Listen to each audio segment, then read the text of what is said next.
Bonjour, c'est Gilles Mansillon et je reviens à la lecture de La vérité par Dieu. Question 27. Père divin, veuillez bien nous donner votre enseignement pour que nous puissions l'assimiler. Vous avez dit qu'il faut aimer, mais bien que nous voulions aimer, notre cœur n'aime pas. Il n'aime pas automatiquement. Que devons-nous faire? Réponse. Vous dites que vous voulez aimer, mais que votre cœur ne le peut pas. Savez-vous pourquoi? Parce que l'âme, maître du microcosme, veut aimer, mais cependant les entités viscérales en vous ne savent pas encore aimer, et que l'âme, à cause de sa faiblesse, a laissé ces entités viscérales prendre le dessus et les écoute vraiment. C'est pourquoi lorsque vous, en tant que maître du microcosme, voulez aimer, et que les entités viscérales ne le veulent pas, c'est parce que ces dernières ne savent pas encore aimer. Les entités viscérales, qui sont la vue, les yeux, le nez, l'odorat, la bouche, le goût, les oreilles, l'ouïe, le corps, le toucher, la conscience cognitive et le génie double éthérique. Les entités viscérales, ne sachant pas encore aimer, vous devez leur apprendre à aimer, les entraîner à aimer. De quelle manière les éduquez-vous? Non seulement vous les éduquez en vous adonnant à la pratique de l'ascèse spirituelle pour les aider à être plus lucides, plus conscientes, mais vous devez aussi les éduquer en pratiquant les œuvres de bienfaisance. Car les œuvres de bienfaisance sont les occasions pour l'âme d'obliger les entités viscérales en vous à apprendre la pratique de l'amour. Si les entités viscérales en vous n'acceptent pas d'agir selon la volonté de l'âme, c'est parce qu'elles ne savent pas encore aimer. Alors l'âme doit user de sa volonté pour les obliger résolument à obéir quand il s'agit d'un accomplissement de l'amour et du dévouement exigeant leur effort.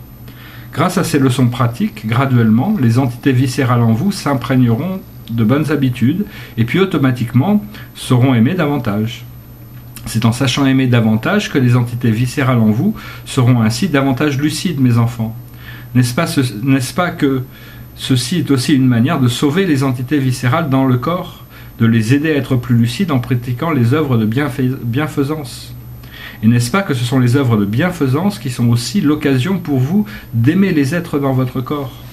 Nombreux sont ceux de mes enfants dans la voie du non-être qui considèrent que M. Tam enseigne que la pratique de la bonté, c'est de se soucier d'aimer les êtres dans leur corps. Il ne se soucie donc de s'adonner à l'ascèse spirituelle que pour les sauver. Mais alors venez voir que les aider à être lucides, ce n'est pas seulement s'adonner à l'ascèse spirituelle, mais aussi pratiquer les œuvres de bienfaisance. Vous devez penser que faire des œuvres de bienfaisance, c'est apprendre la compassion par la pratique. Si l'on apprend la compassion sans la pratiquer, on ne peut pas la savoir par cœur. Si le mot compassion n'est pas su par cœur, alors l'esprit ne pourra pas s'ouvrir. À cause de cela, comment pourrez-vous progresser jusqu'au niveau élevé? Ne pouvant pas progresser jusqu'au niveau élevé, comment pouvez-vous sauver les êtres dans votre corps, microcosme? Question 28. Père divin, nous n'avons pas de circonstances ou de conditions pour faire des œuvres de bienfaisance. Nous manquons de moyens pour pratiquer la charité. Nous vous demandons de nous dire ce que nous devons faire. Réponse. Vous venez de dire que vous n'avez pas de circonstances et de conditions. Lorsque vous aimez, automatiquement vous verrez les occasions pour servir. Vous devez chercher des occasions pour faire ces œuvres de bienfaisance, mais ne laissez pas les occasions vous chercher. Vous voulez avancer vite, vous ouvrir vite à la lucidité, mais vous ne voulez pas balayer les épines. Alors naturellement, vous ne pouvez que vous trouver empêché, car le karma terrestre est encore lourd. Comment pouvez-vous alors vous avancer avec facilité sans être éprouvé, sans être gêné et retardé? Ainsi, vous devez vous occuper de dissiper partiellement la force d'inertie du mauvais karma, en réglant les dettes karmiques terrestres, en servant l'humanité, en accomplissant les œuvres de bienfaisance et en enrichissant vos vertus pour amplifier votre substance occulte. Vous devez user des mérites spirituels pour vous affranchir des dettes karmiques.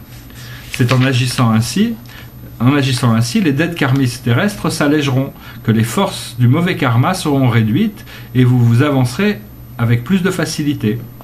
Ayant un lourd karma, en manquant de mérite spirituel, même si vous voulez progresser dans la voie de perfectionnement spirituel pour vous élever, vous devez quand même subir de nombreuses épreuves douloureuses. Il vous sera alors difficile de vous avancer rapidement. Puisque vous dites qu'il vous manque de moyens pour pratiquer les œuvres de charité, je veux vous faire savoir que vous devez concevoir les œuvres de bienfaisance d'une manière large et ouverte. Il n'y a pas que l'aumône matérielle et pécuniaire pour les pauvres qui constitue l'œuvre de bienfaisance. Il vous faut comprendre l'œuvre spirituelle d'une manière plus vaste. C'est faire l'aumône à la fois matériellement et spirituellement. c'est sauver les êtres du malheur et leur dispenser la joie. C'est les servir et les aider à évoluer.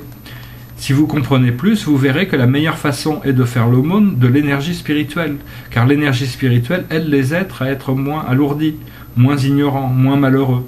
Quotidiennement, vous pouvez répandre de bonnes et saintes pensées dans l'espace pour aider les êtres faibles, obscurcis, cruels et impurs, afin qu'ils puissent s'élever. Voilà aussi une excellente façon de faire l'aumône, et c'est donc l'œuvre de bienfaisance. Par cette façon de faire l'aumône, si vous pratiquez constamment dans la journée, vous pouvez préserver davantage votre énergie pure. Vous avez donc fait franchir à votre énergie spirituelle l'épaisse couche d'énergie impure pour qu'elle accède à l'étage de l'énergie pure de l'univers. Grâce à cela, vous pouvez être allégé, lucide et développer proprement la partie concernant votre connaissance. Question 29. Père divin. Nous avons vu que dans les monographies rendues par les oracles, on parle souvent des 3 œuvres et des 4 vertus. Père, vous nous avez déjà expliqué pour que nous comprenions les 3 œuvres, mais nous ne comprenons pas encore quelles sont les 4 vertus, ou ce que sont les 4 vertus. Réponse. Les 4 vertus, qui sont la joie, la compassion, la clémence et la bonté, dont il est question ici, sont les 4 vertus infinies du cœur, qui sont les 4 modes de conduite spirituelle nécessaires à ceux qui mènent la vie de perfectionnement spirituel, à savoir la bonté, la compassion, la joie et l'abnégation. Ces 4 modes de conduite spirituelle se ramènent à un seul, qui est aimer, mes enfants. Comprenez qu'il s'agit du mot aimer pour simplifier les choses, car vous n'aurez de la bonté, de la compassion, de la joie et de l'abnégation que si vous aimez. En résumé, ces 4 vertus se ramènent au mot compassion. Et plus vite votre compassion se développe, plus vite les 4 vertus infinies du cœur se développent. Autrement dit, si vous arrivez à accomplir les 3 œuvres, naturellement, vous possédez les 4 vertus. Question 30. Père divin, ces temps-ci, à cause des événements politiques, à cause des situations difficiles, nous sommes très facilement perturbés, nous avons des difficultés pour pratiquer l'ascèse spirituelle, nous éprouvons de la lourdeur, de la paresse et de la fatigue pendant la pratique des exercices spirituels, nous sommes enclins à la négligence. En outre, nous sommes facilement en proie à l'énervement, à la colère, à la stupidité, à l'irritabilité. Nous savons que ce sont des entités viscérales en nous qui prennent le dessus, mais nous ne savons pas comment les maîtriser. Nous vous prions de nous apprendre comment nous devons nous y prendre. Réponse. Savez-vous pourquoi il y a ce phénomène où vous rencontrez toutes ces difficultés? Parce qu'actuellement, les couches d'énergie impures, très épaisses, sont en train d'envelopper la Terre. Ceux parmi vous qui arrivent à ouvrir l'œil de leur esprit verront les énergies impures s'amplifier en s'amoncelant vers les cieux. Les énergies impures vous causent de la lourdeur, des perturbations, l'obscurcissement, les bouleversements, et vous êtes tous obligés d'être souillés plus ou moins. Il vous est difficile d'en échapper. De ce fait, ceux parmi vous qui n'arrivent pas encore à concentrer leur esprit, et dont la volonté n'est pas encore assez solide, cette fois-ci devront être bouleversés par les énergies impures. Étant attaqué par les énergies impures qui l'envahissent de toutes parts, votre âme manquant de volonté n'arrive plus à prendre les initiatives. Alors naturellement, les entités en vous prennent le dessus et vous tourmentent, ce qui vous rend plus facilement énervé, irritable, coléreux et stupide, triste et démoralisé, malheureux. Et elles vous poussent alors à commettre des errements. Ces temps-ci, souvent, pendant la pratique de l'ascèse spirituelle, vous éprouvez de la lourdeur. Si vous manquez de volonté, vous pratiquez avec nonchalance, avec paresse, à cause de la fatigue. Vous pratiquez pour la forme. En pratiquant ainsi les exercices spirituels, il vous sera difficile de recevoir l'énergie spirituelle qui vous attirera vers le haut. Quand votre corps physique ne reçoit pas beaucoup d'énergie pure, alors vous devez éprouver de la lourdeur, de la tristesse, de la lassitude, de la souffrance, de la perplexité, du trouble. Vous êtes dominé par les entités viscérales, et puis vous pouvez commettre des errements vous attirant des ennuis et des malheurs qui viendront vous éprouver. C'est pourquoi je vous conseille de vous efforcer de beaucoup pratiquer les exercices respiratoires dans la journée. Plus vous les pratiquez, mieux cela vaut pour éliminer quelque peu les énergies impures qui vous souillent. Car l'instant où vous pratiquez les exercices respiratoires, faisant circuler votre souffle, c'est l'instant où vous faites entrer la partie d'énergie positive yang de l'atmosphère en vous, pour que votre corps physique soit rendu à l'état de positivité, pour que votre âme soit allégée, soit lumineuse. Ces temps-ci, les énergies impures vous alourdissent. Chaque fois que vous mobilisez votre souffle, vous ne pouvez pas emmagasiner beaucoup d'énergie positive, entre parenthèses yang. C'est pourquoi vous devez vous efforcer de beaucoup pratiquer les exercices respiratoires pour espérer éliminer quelque peu la partie d'énergie négative, entre parenthèses yin, en vous, afin que vous soyez moins malheureux. En plus de cela, pour que vous arriviez à mieux vous maîtriser, à mieux lutter pour dominer les entités en vous, essayez, mes enfants, de faire de la façon suivante. Dès que vous voyez votre esprit en proie à l'émotion, aux perturbations, à la tristesse, au découragement, à l'anxiété ou à l'énervement, à l'irritabilité, à la perplexité, à la colère envers les uns et les autres, n'importe quand dans la journée, coupez court immédiatement à votre pensée qui est en train de vous perturber. Inspirez lentement et profondément, puis expirez à fond. Faites ainsi jusqu'à ce que vous arriviez à mieux vous maîtriser. Pendant que vous inspirez, incurvez le bout de la langue, entre parenthèses contre la gencive interne de la mâchoire supérieure, fermez la parenthèse. Gardez les incisives contre les incisives, invoquez mentalement le nom mantrique de Bouddha ou celui de Dieu en pensant au centre psychique du sommet de la tête. En même temps que vous invoquez le nom mantrique de Dieu, pensez que vous vous unissez à Dieu, que vous êtes Dieu lui-même, en train de gouverner ce corps. Puis au rang de Dieu, commencez à bénir tous les êtres à l'intérieur de votre microcosme, à bénir les entités viscérales en vous, car elles sont en train de subir la lourdeur, l'obscurité, la souffrance, c'est pourquoi elles se révoltent et se sont mises à s'agiter par manque d'énergie pure et de lumière divine. Pensez que vous leur accordez la grâce, vous leur donnez la lucidité. Puis, toujours par la pensée, enseignez-leur la vie de perfectionnement. Conseillez-leur le devoir d'évolution spirituelle. Éduquez-les pour qu'elles obéissent à la volonté lucide de leur maître âme, pour qu'elles puissent vite s'échapper du cycle karmique douloureux. Vous leur parlez par la pensée comme un père parle à ses enfants, innocents et ignorants. Lorsqu'elles se rebellent de plus en plus fort, alors utilisez la pensée pour les réprimer et les éduquer. Si tous les jours vous savez faire régulièrement ce travail d'éducation et de bénédiction, alors sûrement vos entités viscérales seront entraînées graduellement à la perfection jusqu'au moment où elles se rendront et obéiront à la volonté lucide de votre maître âme. Cette façon d'utiliser la pensée en union mystique avec Dieu, puis de bénir, d'éduquer, de guider les entités viscérales en vous, est très bonne et efficace si vous acceptez de la pratiquer consciencieusement tous les jours, sans paresse, sans négligence, sans relâche. Vous procédez de la sorte pour bien instruire et sauver les entités viscérales en vous, c'est-à-dire les sens physiques. Car lorsque vous utilisez des pensées bonnes, claires, énergiques pour éduquer et instruire les entités viscérales, leur parler d'une façon sévère, à ce moment-là, vos pensées bonnes et énergiques émettront un courant d'énergie pure qui entraînera les entités viscérales vers des endroits plus lumineux. Ceux qui ont le niveau de clairvoyance pourront expérimenter ce phénomène où les entités viscérales écoutent leur maître âme prêcher. Ceci n'est pas un fait imaginaire, car la présence des 12 entités viscérales à l'intérieur du microcosme de l'homme est un fait absolument vrai que vous tous pourrez aussi expérimenter. Et si vous tous pourrez voir cette scène lorsque vous parviendrez au niveau de clairvoyance. Vous tous, pareillement, à l'état alourdi, Vous tous, pareillement, de l'état alourdi, vous allez vers l'état allégé. De l'état impur, vous accédez à l'état pur. Alors sûrement, vous devez avoir des empêchements. Puis vous devez lutter contre les entités viscérales. C'est grâce à cette lutte et à ces empêchements que vous arrivez à perfectionner votre volonté, qu'il existe des leçons pour vous apprendre à évoluer. Ces entités viscérales sont comme des enfants. C'est pourquoi, si vous savez les éduquer, les instruire, les conseiller souvent par de bonnes pensées, sûrement petit à petit vous les influencerez pour qu'elles acceptent de progresser dans la voie de perfectionnement avec vous. Regardez l'exemple des fauves dans les cirques. Ils sont cruels, abrutis, mais l'homme réussit alors quand même à les dompter et à les diriger à agir suivant sa volonté. C'est que l'homme consciencieusement a pris la peine d'utiliser la force de ses pensées pour les instruire et pour les dresser régulièrement. Il en est de même pour les 12 entités viscérales en vous.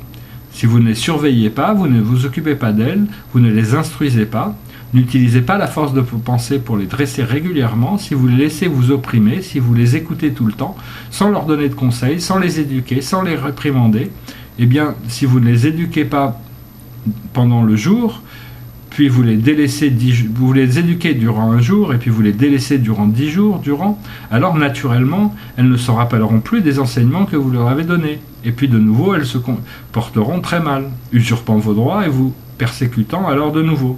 Essayez donc cette méthode d'éducation et de rédemption des entités viscérales, comme je viens de vous en parler précédemment, pour voir. Question 31. Père divin, Lorsque nous avons reçu l'initiation de la science ésotérique du non-être, nous avons entendu l'initiateur nous dire que nous n'avons pas besoin de nous forcer à faire le vœu de bonne conduite ou d'abolir l'avidité, la colère, la stupidité, la joie, l'énervement, l'amour, la haine, la sexualité. Il suffit de pratiquer l'ascèse spirituelle selon le dharma du non-être pendant un certain temps, alors tout naturellement nos caractères changeront.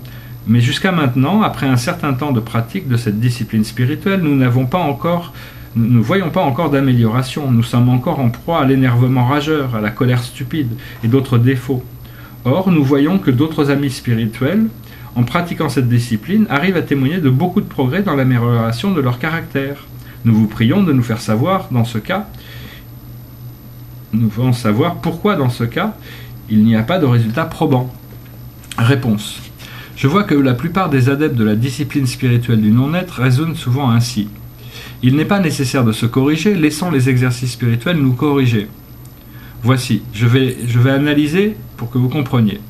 Si vous voulez évoluer vite, parvenir rapidement à la lucidité, alors le fait de perfectionner votre esprit, de corriger votre mauvais caractère, de pratiquer la bonne conduite est très nécessaire, mes enfants. La bonne conduite est l'œuvre de perfectionnement du caractère, est très importante et efficace, et aide efficacement l'évolution de celui qui mène la vie de perfectionnement spirituel. N'est-ce pas que la pratique de l'ascèse spirituelle et celle de la bonne conduite sont en corrélation étroite? Car n'est-ce pas que la pratique de l'ascèse spirituelle la nuit qui aide la pratique de la bonne conduite le jour? Et n'est-ce pas que la pratique de la bonne conduite le jour qui aide la pratique de l'ascèse spirituelle la nuit? Pourquoi la pratique de l'ascèse spirituelle la nuit est-elle la pratique de la bonne conduite le jour? Voici, je vais vous l'expliquer. La nuit, si vous essayez, pour pratiquer consciencieusement l'ascèse spirituelle, sans paresse, à cause de la fatigue, sans nonchalance, sans vous soucier des choses futiles, grâce à la concentration de l'esprit et grâce à la méthode respiratoire, vous arriverez à capter une certaine quantité d'énergie pure de l'univers pour purifier votre corps physique, rétablir l'équilibre des 5 éléments en vous, qui sont, après toute une journée, bouleversés, souillés à cause des activités mondaines. C'est pourquoi, lorsque la nuit vous pratiquez bien l'ascèse spirituelle, le jour suivant, votre être est plus dispo, plus joyeux, plus enthousiaste. Vos caractères et vos sentiments, grâce à cela, sont sublimés, ce qui vous aide à vivre plus spirituellement. Voici comment la pratique de l'ascèse spirituelle, la nuit, aide la pratique de la bonne conduite le jour. Puis, pourquoi la pratique de la bonne conduite le jour est-elle la pratique de l'ascèse spirituelle la nuit? Eh bien, vous pouvez expérimenter ce fait. Lorsque vous vivez une journée pleine de perturbations, pleine d'avidité, de colère, de stupidité, de réjouissance, d'énervement, d'amour, de haine, de luxure, évidemment vous éprouvez de la lourdeur et de la fatigue. La nuit, vous vous asseyez pour pratiquer l'ascèse spirituelle avec difficulté, paresse et lassitude, nonchalance, en vous souciant des choses futiles. Vous vous asseyez pour pratiquer la contemplation méditative pour la forme. C'est pourquoi votre corps physique ne bénéficie pas beaucoup d'énergie pure. Les 5 éléments en vous n'ont pas l'occasion de se purifier et de s'équilibrer de nouveau pour vous aider à corriger votre caractère et vos sentiments et à pratiquer la bonne conduite le jour. De ce fait, vous avez beau pratiquer l'ascèse spirituelle, vous ne voyez pas de progrès. Voici comment la pratique de la bonne conduite le jour aide la pratique de l'ascèse spirituelle la nuit. C'est pourquoi, pour progresser vite, vous devez pratiquer l'ascèse spirituelle en même temps que la bonne conduite. Ne vous reposez pas sur les exercices spirituels, n'attendez pas qu'ils vous corrigent. Jusqu'à quand pourrez-vous attendre? Le temps est tout proche déjà. Souciez-vous d'avancer pour ne pas être en retard, mes enfants. Et n'est-ce pas que, si vous voulez vous reposer sur des exercices spirituels, si vous voulez les laisser vous corriger, cette chose est possible aussi, mes enfants. Il y a un fait, c'est qu'en se reposant sur les exercices spirituels, en leur demandant de vous aider, il faut alors vous accrocher à eux assidûment. C'est-à-dire vous devez faire jour et nuit des efforts continuels dans la pratique de l'ascèse spirituelle pour appliquer toujours laborieusement dans la pratique des exercices spirituels sans retard ni nonchalance. À chaque séance de l'ascèse spirituelle, vous devez pratiquer avec ardeur, sans négligence, sans vous soucier des choses futiles. Si vous arrivez à pratiquer ainsi, évidemment et sûrement, vous devrez voir des progrès. Voici comment vous appuyez sur les exercices spirituels tout en sachant vous y appuyer. Je vais faire une pause de cette vie. Namasté. Gilles.